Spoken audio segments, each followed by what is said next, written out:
Question: where is Hitler today? Is he reincarnated as another evil person like he was while on Earth? As you've explained about fallen beings, they tend to make deals and their own rules to put people like Hitler and Putin to destroy planet Earth. Now Putin is still alive while Hitler died many years ago, then he must continue to be a fallen being.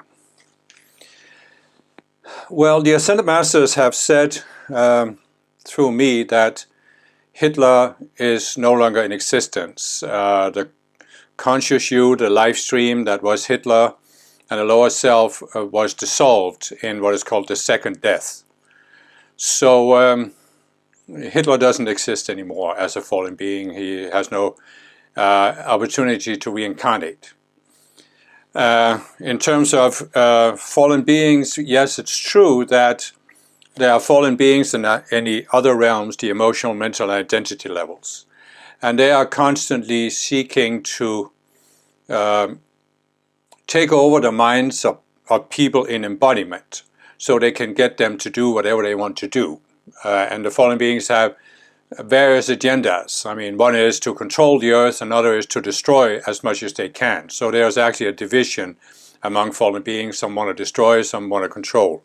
And beyond that, there's an agenda of proving that God was wrong for giving people free will.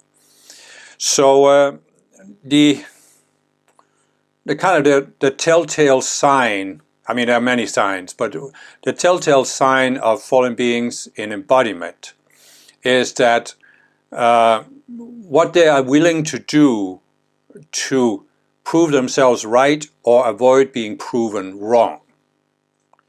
So, you know, how many people are they willing to kill, for example, in order to not be proven wrong? And you saw in Hitler, for example, that he was actually talking about a concept called the total war. And it was a state of, you know, where he wanted Germany to be in a perpetual state of war with other nations. And of course you can say that in the long run that would have destroyed the German nation and many other nations around it. But he didn't care. He didn't care about that whatsoever. So you see this absolute unwillingness to consider the value of human life, because to the fallen beings human life has no value. And so this is certainly one of the signs that you can use to expose a fallen being.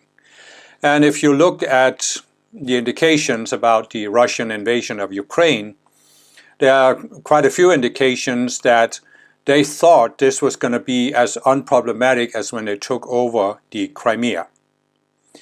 And the Russian army forces, the special forces, were just going to roll in, take over Kiev. They had parade uniforms in their luggage or in their backpacks, and they thought it was going to take just a few days to take over Ukraine. And they also thought that the West wasn't really going to protest. So if you look at this, just what I would call the objective facts, it would appear that Putin evaluated that it would be easy for him to take over Ukraine.